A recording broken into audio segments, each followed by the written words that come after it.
Okay, so in the last session, we did sort of line fitting or maybe trying to find the roots of a polynomial and so on. And I hope you were all able to do that. Now we're going to sort of up the game, okay? And we go to neural networks. And as much as hype there is about neural networks, in the end, they're not very different from curve fitting. Okay, so they're really powerful, really scalable, really efficient tools, but in the end, it's still rooted in some sort of optimization or curve fitting or interpolation and so on. Okay. So in this particular session, we'll do a very brief introduction to neural networks, and particularly we'll consider the type of neural networks called feed-forward neural networks. There are more other complex types of neural networks like convolutions and graph networks, which are beyond the scope of this introductory workshop.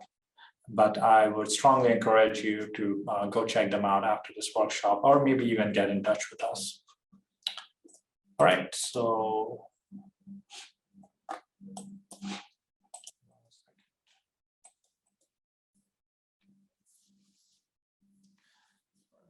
do you still see my screen? Prakash, Kumar, can I get, yeah, all right. Yes. All right. Okay, so you might be familiar with this kind of a diagram. Yeah. Here it's nothing but denoting a very complex neural network with a very simple figure that's easy to understand. So on the left-hand side, you have your input. Let's call it X. Some people also call it features. There's different names for it. On Y-axis, and on the right-hand side, you have Y, which is your predictions or your labels. Okay, and let's maybe take a slice of this neural network image and try to see what's going on.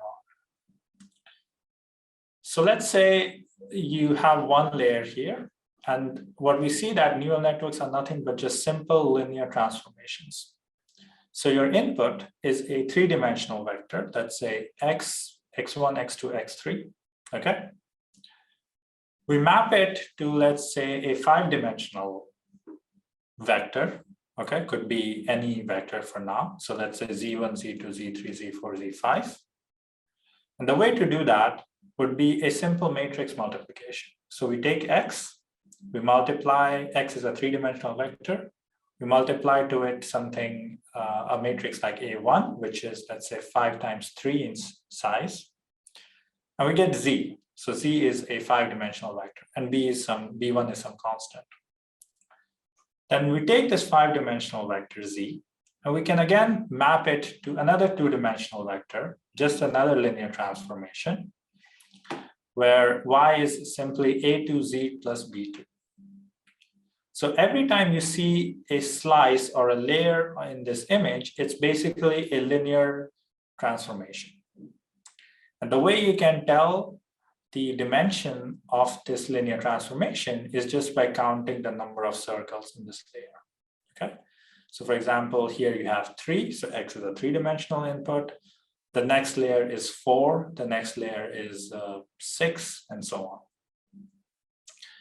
So here, the first layer is your input, the last layer is your output, and these intermediate layers are what's called hidden layers, okay? So you don't have a full interpretation of what these are. These are just intermediate sort of variables used to compute a map from X to Y, okay? So if you take all of these layers together, in this case, a very simple two-layer transformation, the Y as a function of X is given by the first transformation, which is A1X plus B1. And then you do another nested transformation, which is A2 times whatever was the output before plus B2, okay? So that's, in essence, the meaning of these layers. Repeated linear transformations. Does anyone have a question at this point? No? All right.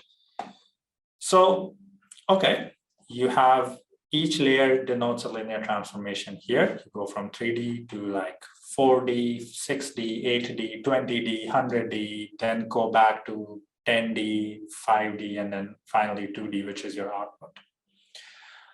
But a linear transformation or a composition of linear transformations is always linear transformation, okay?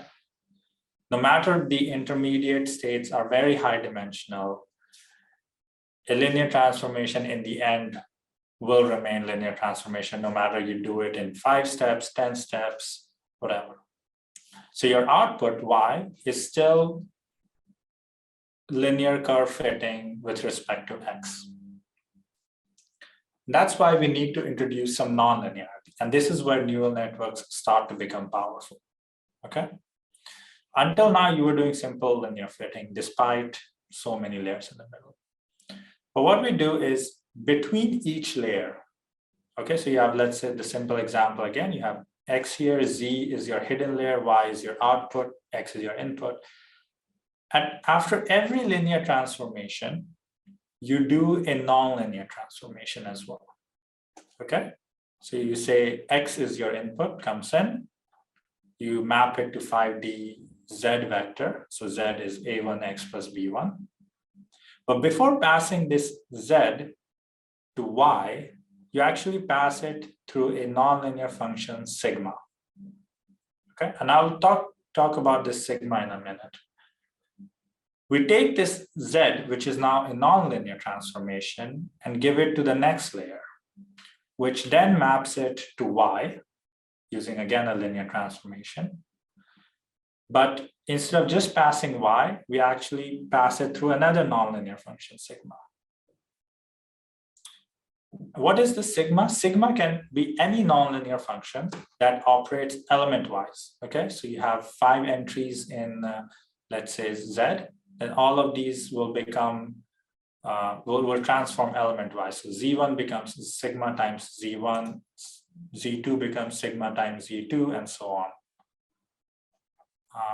Yeah. And this sigma, I have a very simple example here. So here's sigma is what's called a rectified linear function. So if the value of, let's say, Z4 is negative, then it will output 0. If the value of Z4 is positive, then it will output itself. Okay.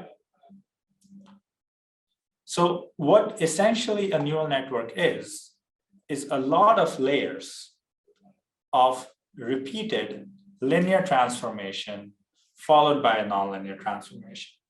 Linear, nonlinear, linear, nonlinear, linear, nonlinear, and so on. So every layer that you see here, maybe let me go back here. So every layer that you see here denotes a linear transformation followed by a nonlinear transformation. And this nonlinear function can be anything. It can be a rectified function like this. It can be a sine. It can be a Gaussian. It can be exponential. It's really up to you. Okay. And so you have now a very complex composition of a lot of linear, nonlinear functions. And that's why neural networks are powerful as sort of a function that can approximate any nonlinear data. So if Y is a very complicated function of X, then this neural network should be able to learn it because there's so many nonlinear transformations happening one after another on each, in each layer. So you have this function now, and now your objective is to train this neural network to predict the correct Y. And to do that, you have to now learn or optimize the parameters of the neural network. And the parameters are these linear transformation matrices. So when you went from X to Z, this A1 here is a parameter that maps X to Z, similarly B1. And similarly, the next layer parameters are A2 and B2, okay? So if you have a neural network like this, you can have actually millions of parameters, but it is being denoted in a very simple figure here. So this neural network, I can imagine, would have about 100,000 to 1,000,000 parameters easily. And your objective is now to find these parameters, which are A1, A2, B1, B2, and so on, such that you get good predictions of Y. Okay? So that's what a neural network, like a 5-minute crash course of a neural network is. Any questions, anyone?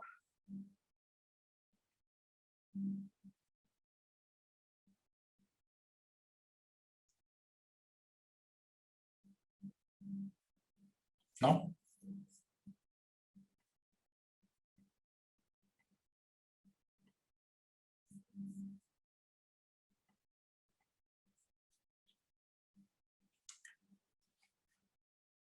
Sure, last call before we move on to implementations.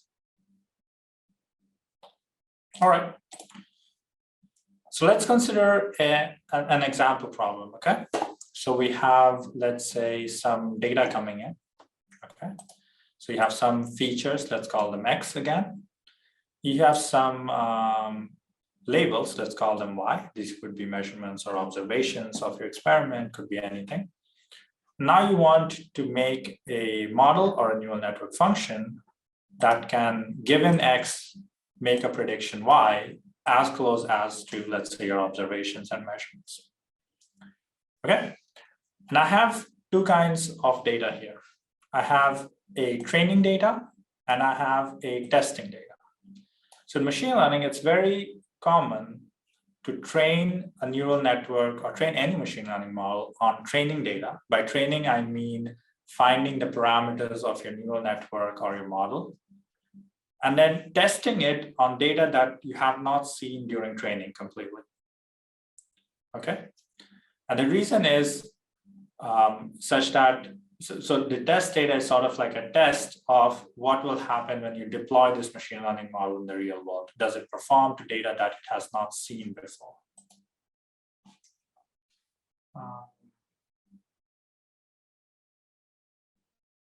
Okay, so you're saying you couldn't see the images, Thomas?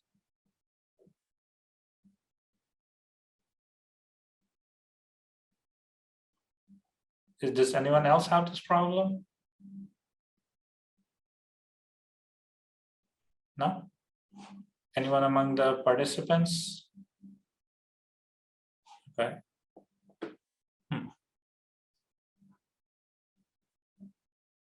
All right. Maybe we can check during the exercises. And I'll definitely share the slides and everything. Okay. So we have a training data, we have a testing data. We'll not use the testing data during training. We'll only use it we'll only use these testing data to evaluate the accuracy of our models, okay?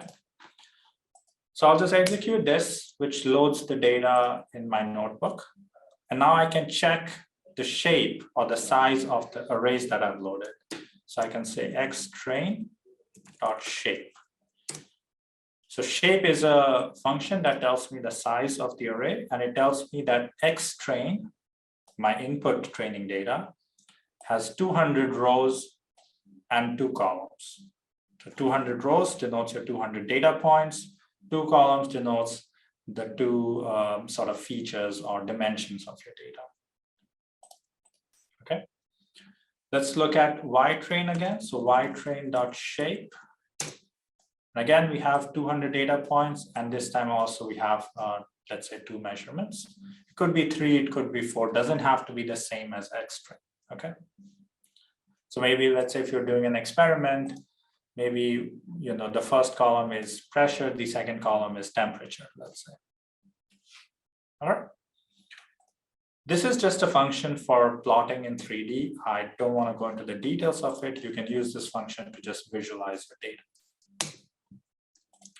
So let's try to visualize it. And I'm going to say plot 3D xtrain ytrain. Okay. So you see x0 and x1 are the points where you're taking your measurements. So for example, let's say x0 is maybe one parameter of a material that you're designing. X1 is, let's say, length, X0 is maybe height or something like that. Y0 could be measurements like, for example, temperature. Y1 is another measurement, let's say pressure or something like that. And you get all these data points, which you can now visualize in 3D. So now let's try to create a neural network that can learn and interpolate this data. Okay. So as we recall, neural network is nothing but a repeated linear, nonlinear transformations. All right. And the first and the last layer are basically your input and your output, or in this case, feature and your label. Okay. So let's define our neural network. So we'll say NN equals torch.nn.sequential. So sequential is basically saying now I'm going to be adding my layers sequentially to create a neural network. And then I'll start adding my layers. So I'm going to say torch.nn.linear 2, 8. So this tells me that I have, in the beginning of my neural network, I have a linear layer which goes from dimension 2 to dimension 8. Okay, so if you go back to, let's say, this figure, I'm saying here, starting here on the left side, you're going from here, in this case, 3 to 4. In what I'm implementing and the example, I'm going from 2 to 8. As I said, every linear transformation is followed by a nonlinear transformation. So I say torch.nn.ReLU. ReLU is rectified linear unit that we talked about, which is this case, a nonlinear function. Okay. So ReLU, comma, right. And then, as we said, a neural network is several repetitions of this. I can repeat it another time, but this time I have to go from 8 to maybe, let's say, 16. Why 8 to 16? So here your input was 2. So you started from 2, you went to 8. Now from 8, you go to 16. And maybe let's go from 16 to, let's say, 6. Okay. And then we go from 6 to back to our output dimensions, which in this case will be 2. Actually, we don't end with a nonlinear function. We always try to end with a linear layer only. Okay. Otherwise, if we, for example, have a ReLU in the end, you see how it looks like. We will not be able to predict any negative values if we wanted to. So we always end with a linear layer. All right, let's close this function and let's see how a neural network looks like. So we have a neural network which is sequential in nature. We have a linear layer, a ReLU function, linear layer, ReLU, linear layer, ReLU, linear layer. And we see we go from dimensions or features 2 to 8, 8 to 16, 16 to 6, 6 to 2. Okay, and that now we just created a neural network. It's as simple as that. That's why we want to use these established packages, because it makes our life very much easier. Okay, so you have a neural network now. Any questions at this point? No? And you'll find all of the things that I'm coding here in the notebooks that were provided. Sid, I have a question. Yeah. How do we decide how many layers do we want in our neural network? Is there some criteria? Or yeah, so that's a very good question. And it's usually what's called a hyperparameter, okay? In the sense that it's a choice that you make. It's like saying, I'm going to fit a linear curve or a quadratic curve to a data, or I'm going to fit a fourth order polynomial to a data. So it's a decision that you make beforehand.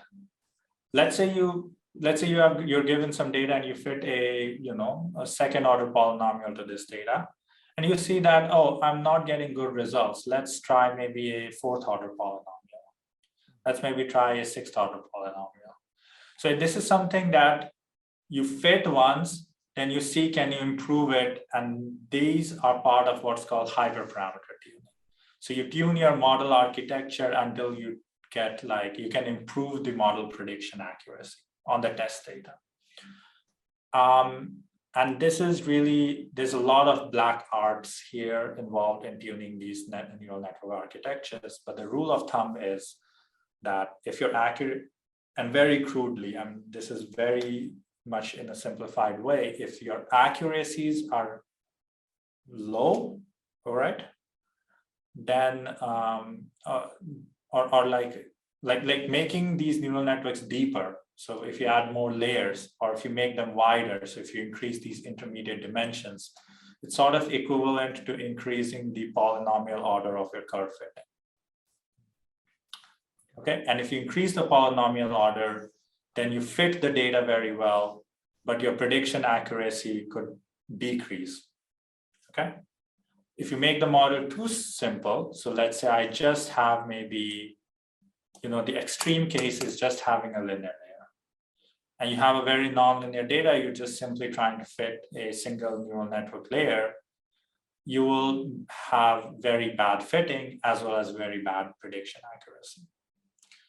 So this is a lot of heuristical tuning. There's a lot of heuristical tuning involved in the architecture of these neural networks. Does that answer your question? Yes, very well. Thank you. All right. Okay, so let's say we have this neural network. Let's try to train this, okay? And the formula is, again, very similar to how we did the curve fitting before, okay? So remember, we had a learning rate, or sort of a coefficient, which controlled how fast we were training the neural network. So let's say a learning rate of 0.01. We define a loss history list, okay, where we will store the loss at each iteration. Now, here's, instead of doing the optimization ourselves, if you remember last time we were updating the parameters ourselves, it was okay because we just had one parameter. But now here you have millions of parameters. With millions of parameters, it doesn't make sense to write your own loops for updating all the values of your neural networks. And for that, we have off-the-shelf optimizers given by PyTorch for us. So we can create an optimizer, which will do all of those updating and optimizations for us. We say torch.optim.atom. So atom is a sophisticated version of the gradient-based optimization that we did, and it will do it internally. Everything is automatic, okay? Now we need to tell optimizer what parameters to optimize. We do that by saying nn.parameters. So when we created this neural network here, if I just say nn.parameters here, and if I convert it to a list, you see it gives me all the parameters that are within this neural network. So if you remember, we were going from 2 to 8, right? So the first tensor for our transformation is a 8x2 tensor, which maps our 2-dimensional data to an 8-dimensional vector. Similarly, we have another tensor here, which is of the shape, I think, 16 times 8, because that's what we're doing, 16 times 8, so on. So all these matrices are parameters of the neural network that we want to train. So if I simply say nn.parameters here, the optimizer will know these are the parameters I have to find and optimize to do a good fitting and give a good prediction. I can also specify the learning rate here. Okay. Then I begin my iterations. I go from for 1,000 steps, let's say. And if you remember in your previous session, we got rid of all the existing gradient information from before because we don't want it to pollute the optimization step in this iteration. We simply say optimizer 0 grad. So this optimizer, it knows all the NN parameters, right? So it will automatically clear any gradients related to these NN dot parameters. Now, very simply, let's make a prediction. So y train on the training data set, y train pred equals nn x train. So x train is your data with 200 data points, 2 dimensions. We feed it to neural network. It will give you a y train prediction. Now let's compute our loss. This is similar to what we did last time with linear fitting. So we say loss equals dot mean. And this is the loss I will use. So y train pred minus y train, which is your true value. All right, let me explain what's going on. So y train prediction minus y train, this is the true value, gives you your error. Star star, if you put 2 stars followed by a 2, this means power. This does not mean multiplication or anything. This is not multiplying with 2, but this is saying it's square, raising it to the power of 2. So I square all the errors, and then I take a mean of all those errors. You can also use a sum if you want, doesn't matter. Okay, so this is your loss. So loss is now the mean squared error in your predictions. Okay, we can store our loss in this history variable for post-processing later on.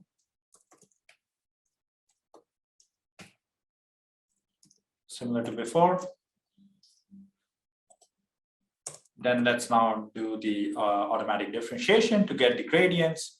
So very similar to before, we say loss dot backward.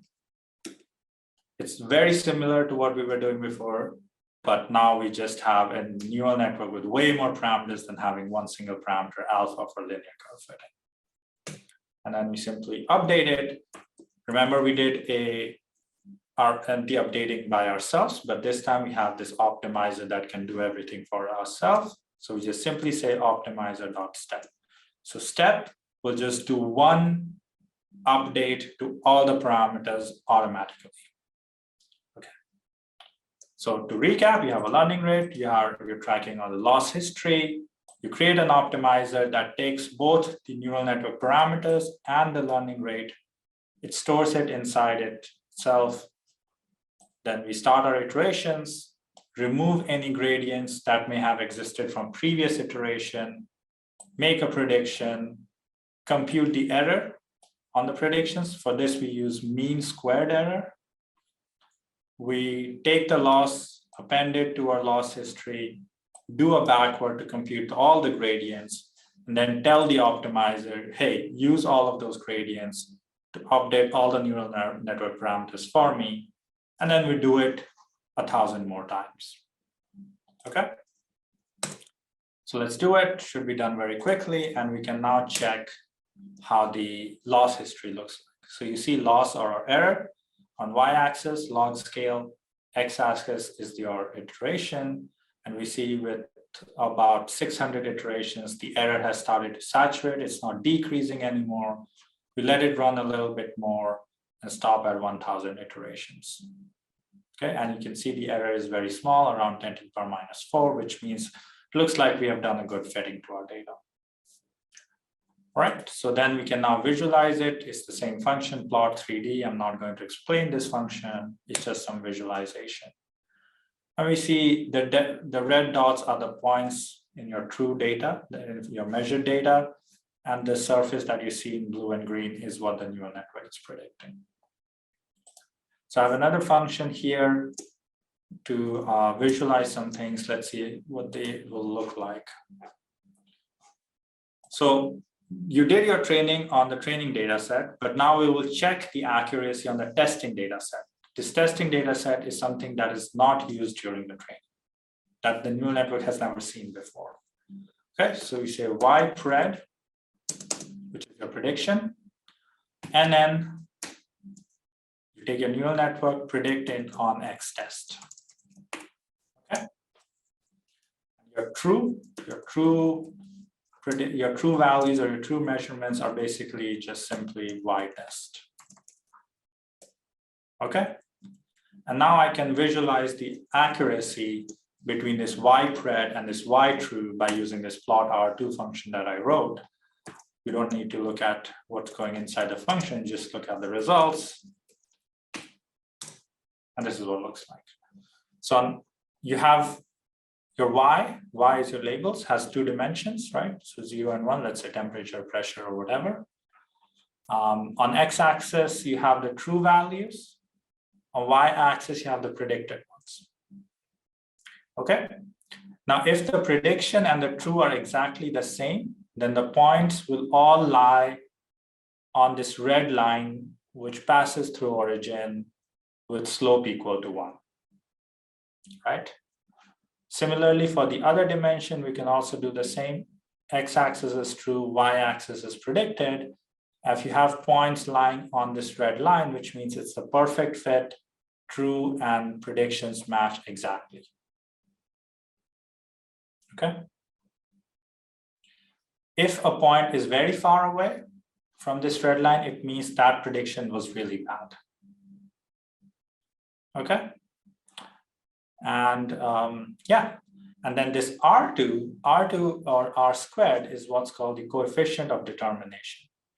So if this R squared is sort of a measure of how far these points are from this red line. So if you get an R2 of 1.0, that means it's a very, very good fit. But if you get an R2 of very small, let's say 0.5 or something, then it means it's a very bad fit. We can check that. We can actually maybe train this neural network only for, let's say, 100 iterations, okay, instead of 1,000 iterations. And let's see how the plots look like.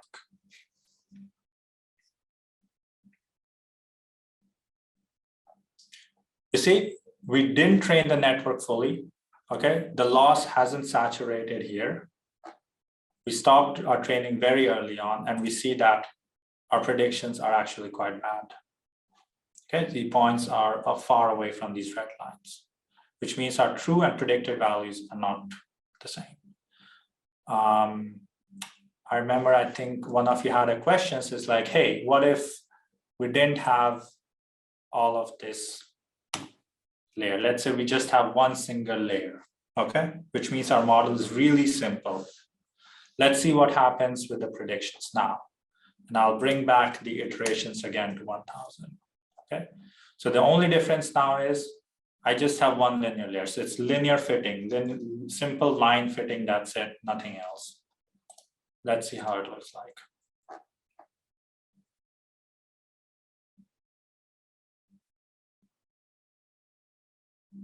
What happened? You have to remove a comma. No, comma is okay. I think the problem is this. Because the output dimension is 2, the input dimension should also be 2, right? You don't have any hidden layers anymore. So you just have the input, which is size 2. You have an output, which is also size 2. So you go from 2 to 2. That's it. Okay. And let's see.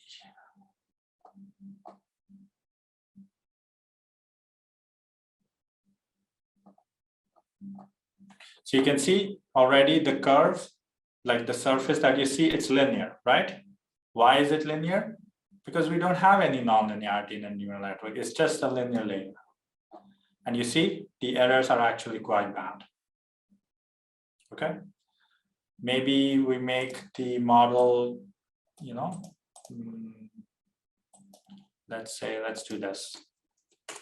2.8 linear. Linear. Okay. So this time I have a neural network which has only linear layers, right? But it doesn't have any non-linearity at all.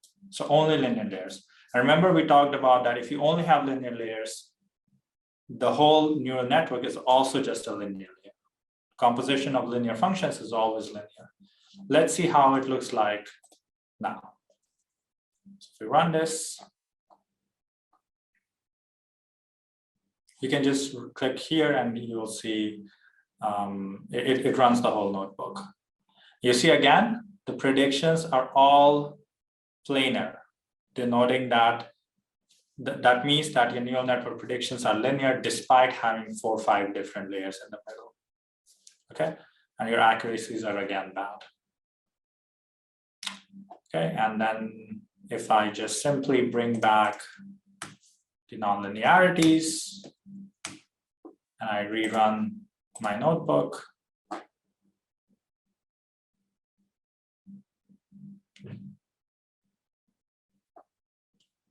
okay, and I have a nonlinear function. I have a much better accuracy now compared to before. Okay. So yeah, so that's pretty much it for this session. Couple of notes before we go to the exercises: that always test your model on data that has not been used during training. So always keep your training and test data separate. And the second point, as I mentioned before, there are many more neural network types, for example, graphs, convolutions, memory-based, and so on, which I didn't cover, but I definitely encourage you to explore them afterwards.